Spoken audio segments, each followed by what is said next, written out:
안녕하세요 여러분들, 양송이 쌤입니다. 자, 이번 시간에는 할머니의 여름휴가라는 그림책을 가지고 왔습니다. 자, 여러분들 곧 아마 여름휴가를 가지 않을까 싶은데요, 여름휴가 하면 생각나는 곳이 바로 여름 바다가 아닐까 싶습니다. 자, 여러분 바다 가면 항상 기분이 좋죠. 선생님은 바다에 가서 물놀이 하는 것도 좋아하고요, 바다를 보는 것도 좋아하는데요, 무더운 여름에 집안에 이렇게 선풍기 바람이나 에어컨 바람을 쐬고 있으면 넓게 펼쳐진 여름 바다가 그립기도 합니다. 자, 이 그림책에서는 이 할머니가 손자가 전해주는 바다에서 주워온 소라를 통해서 재미난 상상 속의 바다 여행을 다녀오는 이야기를 그리고 있는데요, 여러분도 바다 소리를 통해서 아름다운 바다를 상상하며 즐거운 상상 속 바다 여행 활동을 한번 해보면 좋을 것 같습니다. 자, 밑에 보면 그림책의 장면을 선생님이 준비해 뒀는데요, 자, 여기서 보면 손자가 할머니에게 이 소라를 건네줍니다. 그리고 바다 소리를 들려준다고 하죠. 자, 손자가 할머니 귀에 소라를 대고 바다 소리를 들려주는데요, 그 다음 장면이 할머니가 생각하는 시원한 바다 풍경이 그려집니다. 자, 그것을 여러분들이 상상해서 한번 그려보는 건데요. 자, 선생님이 그 다음 활동지를 미리 한번 해봤습니다. 자, 선생님이 상상하는 여름 바다, 그 선생님이 상상한 여름 바다를 이렇게 스케치 칸에다가 그림을 그렸어요. 자, 여기에 보면 할머니가 상상한 바다 장면을 예시로 일부분 선생님이 넣어뒀는데요, 이걸 좀 참고해서 바다 이미지를 그리면 되겠어요.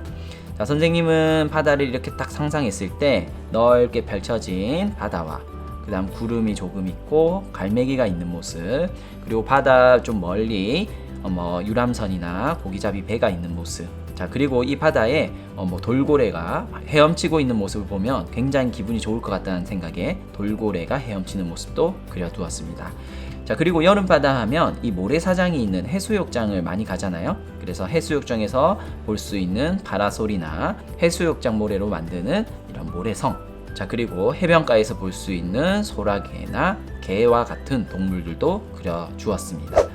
자, 이렇게 여러분들이 생각하는 바다 이미지를 한번 그려주고요. 자, 두 번째는 이 바다 풍경에 들어갈 색을 골라서 이 색연필로 한번 칠해보는 건데요. 자, 보통 집이나 그 다음에 학교에는 이런 12가지 색상의 색연필이 있을 거예요. 자, 이것보다 색이 좀 다양하다면 훨씬 더 다양한 색들을 골라서 여기 표현할 수 있을 건데요. 자, 이 좀 제한되어 있는 색 중에서도 우리가 하늘을 표현할 색, 바다를 표현할 색, 모래를 표현할 색 등을 정해서 먼저 색칠을 해보는 거예요. 잘 어울리는지 확인해 보는 건데요. 선생님은 하늘은 이렇게 좀 하늘색, 좀 푸른색을 하늘로 하기로 했고요. 하늘과 바다를 다 푸른색으로 하면 이 구분이 잘 안 가기 때문에 초록색을 바다색으로 정했습니다. 자, 그리고 선생님이 이렇게 비워둔 색연필 색도 넣어 두었는데요, 여기에는 여러분들이 정하고 싶은 이름을 적고 색칠하면 되는데요. 자, 선생님은 모래를 표현할 색을 좀 찾다 보니까 색이 좀 섞여 있으면 좋겠다 라는 생각이 들어서 모래를 이 3가지 색상을 섞어서 한번 표현해 보려고 합니다. 자, 그래서 선생님은 이와 같이 스케치 계획을 하고 색 계획을 했어요. 자, 이것들을 참고해서 옆에 있는 여기 이 도화지에다가 직접 색연필로 그리면 되는데요, 스케치 없이 옆에 있는 스케치를 참고해서 바로 그려주면 되겠습니다. 자, 그러면 한번 선생님과 같이 해볼까요? 자, 먼저 노란색을 가지고 선생님이 바다와 그 다음에 해변가를 구분짓는 이런 가로 선을 그려보도록 하겠습니다. 자, 이렇게 그린 것을 이렇게 부드럽게 색칠해주면 되는데요. 자, 이런 색연필을 이용해서 그림을 그릴 때 조금 주의해야 되는 것은 일정한 힘으로 이렇게 부드럽게 칠해주는 거예요. 그래서 어떤 부분에는 힘이 많이 들어가면 그 부분이 좀 진하게 색칠이 되기 때문에 여러 번 겹쳐 칠한다고 생각하고 처음에는 좀 부드럽게 색을 칠해주는 것이 좋습니다. 자, 전체적으로 노란색을 하나 칠했는데요. 자, 그 다음에 선생님이 이 주황색을 활용해서 이 모래를 조금 더 표현할 건데요. 자, 뒤로 가면 갈수록 조금 이렇게 진한 부분이 보이게끔 뒷부분을 조금 더 진하게 칠해줍니다. 자, 진하게 칠하고 싶은 부분은 이렇게 여러 번 반복해서 색을 칠해주면 좀 진해지니까 이렇게 부드럽게 색칠을 해주면 되고요. 앞에 노란색이 칠해져 있는 부분에 겹쳐서 이렇게 칠해주면 되겠습니다. 그리고 색연필을 이용해서 색칠할 때 손목을 이렇게 쓰게 되면 약간 원형의 선들이 그어지기 때문에 손목을 쓰기보다는 선을 그을 때는 이렇게 손목을 고정하고 팔 전체를 움직여서 색칠해주면 좋습니다. 자, 다음에 갈색을 이용해서 또 색을 조금 더 진하게 들어가야 되는 부분들을 칠해줄게요.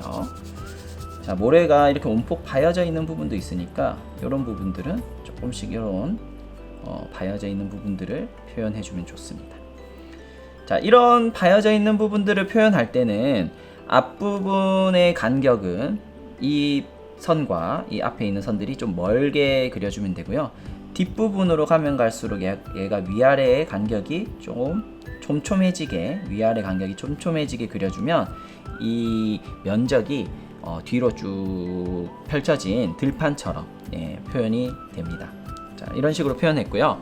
여기에서 보면은 이런 모래사장 같은 거 있죠. 자, 이런 거는 그러면 어떻게 하느냐?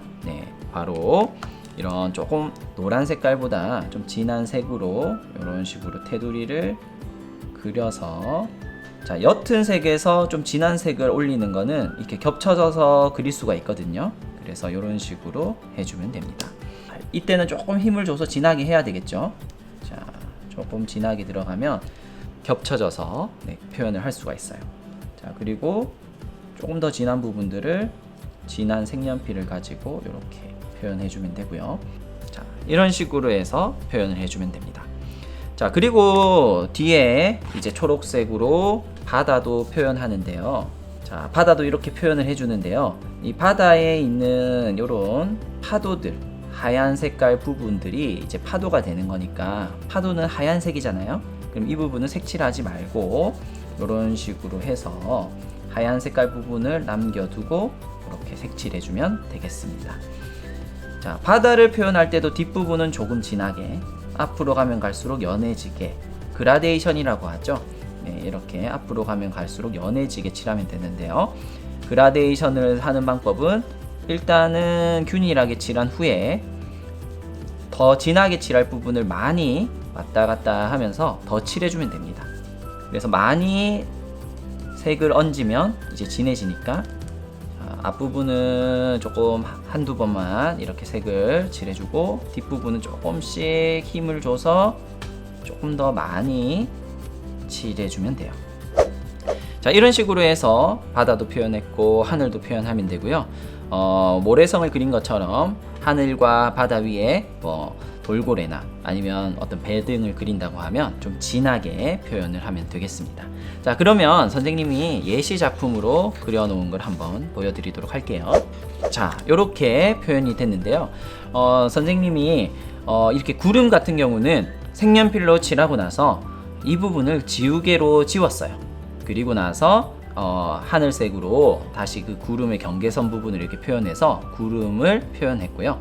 갈매기나 배를 표현한 것은 이렇게 플러스 펜을 이용해서 좀 표현을 했는데, 선생님이 가진 색연필이 좀 뭉툭해서 이렇게 세밀한 표현이 어려워서 이렇게 사인펜 같은 플러스 펜을 이용해서 조금 세밀한 표현을 하기도 했습니다.